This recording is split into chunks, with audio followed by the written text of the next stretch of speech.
શેરી રસ્તા પર પડેલો કચરો યાદ આવે છે. ઘર તો સાફ કરીએ, પરંતુ શેરી, મહોલ્લા, રસ્તા તો આપણા સફાઈ કામદાર જ કરે છે. તેએ શહેરની સ્વચ્છતાની જવાબદારી લીધી છે. તે તેને ઈમાનદારીપૂર્વક નિભાવે છે. આપણી પહેલાં તેમનું કામ શરૂ થાય છે. તે દેશ માટે ખરેખર પ્રત્યેની સેવા જ છે. જો સફાઈ કામદાર ન હોય તો સ્વચ્છતા અશક્ય છે, અને સ્વચ્છતા વિના સ્વચ્છતા અશક્ય છે. આ માટે સફાઈ કામદાર સમાજના સાચા શિલ્પકાર છે. જો કોરોનામાં જ્યારે લોકડાઉનના કારણે ઘરમાં બંધ હતા, ત્યારે સફાઈ કામદાર જીવના જોખમમાં નાખી ફરજ બજાવતા હતા.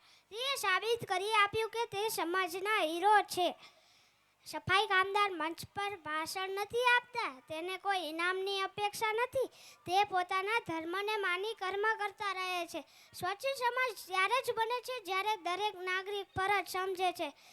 स्वच्छ भारत का इरादा कर लिया हमने, देश से अपने वादा कर लिया हमने. અંતમાં બસ એટલું જ કે સ્વચ્છ ભારત, જય હિન્દ, જય ભારત.